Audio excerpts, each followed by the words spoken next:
Right now on Denver 7 News at 5 o'clock, a violent police encounter left a 73-year-old woman with a broken arm and a dislocated shoulder. The consequences for a former Loveland officer that she faces today for doing nothing about it. You're feeling the crunch of record high inflation and supply shortages every single day. Well, now the bipartisan effort Colorado Senator Michael Bennet is pushing to keep more money in your pocket. Your Colorado tax refunds are on the way to your mailbox right now, but there's also political controversy over what else you'll find in the envelope. Plus, take that first step, get in the pool, make the run a jog, get on the bike, because if I can do it, anyone can do it. The man fighting for more than just a personal record at this weekend's Boulder Ironman, the battle for his life on the race course. Incredible what he's been able to accomplish, a very inspiring story, and he has his biggest cheerleader by his side. Thanks for joining us on this Friday morning. I'm Brian Sanders. And I'm Jessica Crawford. Now it is time for a look at our forecast. And Katie, people are excited for the weekend. Oh, I'm excited for the weekend. Happy Friday to you guys. It is going to be an extremely hot end to the week, though. Our daytime highs will near record values across the plains. This morning, though, outside, we're in the 60s to low 70s. Lakewood up through Boulder, Denver right now at 68 degrees. We'll hover in the low 70s here over the metro area until at least 8 o'clock. So if you are training for any races like the Ironman or running, best to do so early today. By 11 o'clock, we'll already see some low to mid 80s move in, and our daytime highs high 90s, 99 expected through the DU area. Triple digit heat up through Brighton, and the chance for storms once again into the afternoon, mainly into Colorado's high country. So here's a look at Futurecast. A lot of sunshine this morning, some gusty winds at times over the plains. Dry conditions through at least 2 o'clock for the I-25 corridor. Then off to the west, that's where we'll see most of the moisture today. Could see a spotty storm or shower, but a better chance, Jason, tomorrow in town of seeing widespread rain. Going to be a little bit cooler up in Sturgis, and it is the start of the Sturgis rally. We're going to have a couple weeks of motorcycles. Now, right now, just that guy wandering around. Yeah, he's just wandering around right down to Main Street. Now, they have Main Street closed down right now up at Sturgis, but what I'm telling you this is because there's going to see a lot of motorcyclists driving on I-25, Highway 85, heading up to northern Colorado, and then obviously up into South Dakota. So just be mindful of the extra motorcycles that you'll see over the next week or so. Take a look at the drive that we have here in Metro Denver, looking good on 270 and I-76 and not seeing any problems around here. You can see the drive times look pretty standard for you. Hopefully Fridays will stay a little bit lighter. That's usually the way it is. Tour from the airport, not seeing the construction outbound or inbound on Pena Boulevard. That looks pretty good with a 25-minute security wait in the airport. Thank you, Jason. Well, it was a moment that was hard to watch when body camera footage captured a former Loveland police officer assaulting a 73-year-old woman during an arrest 2 years ago. Another officer on scene standing by during the altercation faces her sentencing today. Denver 7's Veronica Acosta is live with the charges she's facing for watching it all go down. You mentioned that body cam video, which was just absolutely heartbreaking for so many people to watch. 73-year-old Karen Gardner, she has dementia. She tried leaving a Walmart with about $13 worth of merchandise. This was all last summer. She actually returned it before she left. Despite that, police officers, 2 of them specifically, they stopped her as she was alongside of the road there. One of those officers forcing her to the ground. Her arm was broken that day, her shoulder dislocated.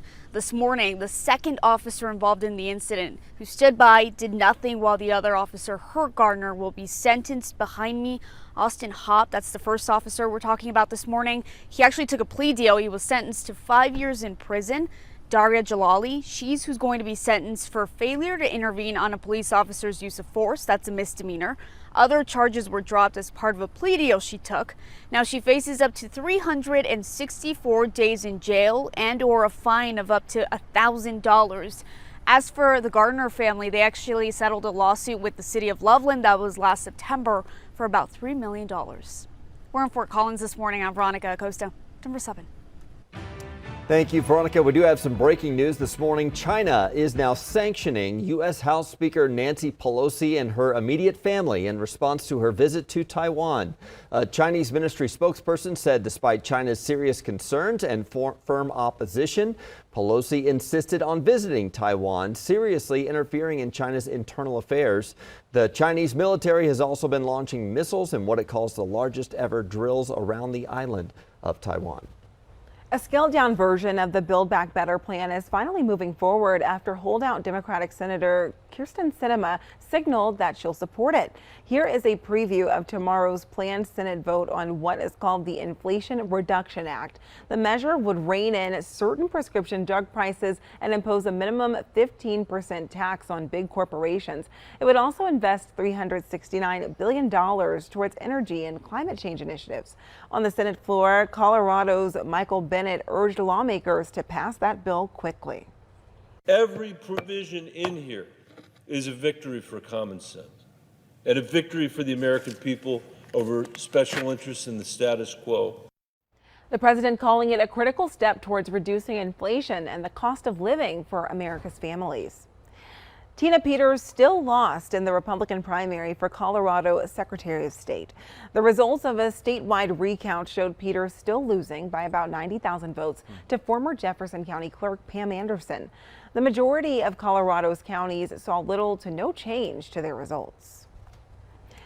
The state Republicans are accusing Governor Polis of mixing politics with his work for the people of Colorado. Yeah, this all revolves around the tax refund checks you're about to get in the mail because there is a letter in the same envelope. Denver 7's Christian Lopez is live to clear up some of this confusion when you get that payment in the mail. And you should be expecting that check in the next 2 weeks or so. It is your Tabor refund, and it's named after the law that requires Colorado to send you back money when they have a surplus. And this year you're getting a lot more than usual, and that is because the economy is doing so well. $750 for people who filed state taxes individually, or twice that amount for joint filers. And the check comes with a letter from Governor Polis and explains why you're getting the money. But it doesn't mention Tabor at all. It does, however, say that it was the governor who signed a law directing the refund that was already yours. What the law really does, and the letter doesn't say, is that the refunds are coming much earlier now instead of next spring when the checks typically go out. And that was enough for the Colorado GOP to file a campaign finance complaint against the governor who is running for re-election. And they tell the Denver Gazette that this is all a political stunt because Democrats have been critical of Tabor in the past. A spokesperson for the governor's office, however, says that this letter is just meant to explain why people are getting the refund in the first place. Live in Denver this morning, I'm Christian Lopez, Denver 7. Thank you, Christian. Some good news if you're in the market for a new home. Mortgage rates have dropped below 5% for the first time since April. Freddie Mac says the 30-year fixed rate mortgage averaged 4.99 last week, so just barely below 5%. Overall rates have fallen 0.8% since June. They are still more than 2% higher than a year ago. This is the last weekend of summer for kids in several Colorado school districts. Students go back to school next week in Douglas County, Aurora, and several other districts. But today, the Denver Public Schools Foundation is inviting volunteers to help prepare for the new semester at 2 different schools. People can do a variety of activities from, helping paint the school, clean the yards. This is the way for us to have the community connect with the classrooms, with the schools, and help out in preparing the school for the new school year. They'll also help pack up school supplies. You can learn more on the DPS Foundation website. They also need volunteers and donations throughout the year to help with other projects. Time for your Friday inspiration here. Oh my gosh. This weekend, hundreds of athletes are going to be in Boulder for the Ironman Triathlon, which is hard enough. But the goal for one particular athlete is not just to finish, but to spread hope. We want to introduce you to Sam, who has completed many triathlons over the years, but this year he will be running, swimming, and biking with stage 4 prostate cancer. So it's important to him and his wife because between the surgery and chemo and radiation, he has maintained the hobbies that make him feel alive. I would go to a session of chemo, come home, I'd have a swim session and a bike session. Sometimes the obstacle is the way.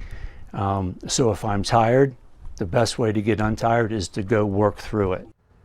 Yeah, he just keeps going. And after 37 years of marriage, they know this Saturday might be their last time cheering for each other at the finish line. That is hard to wrap your head around. It certainly will be his most meaningful race. He's raising money for his oncologist research program and to build awareness for cancer detection.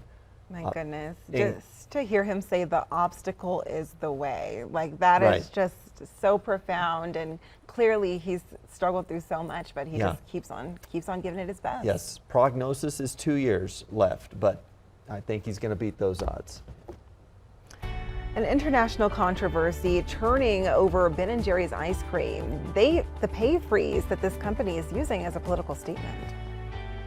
Also, the police inaction in Uvalde shocked the country. Now we're learning why the chief was demoted from a prior leadership position.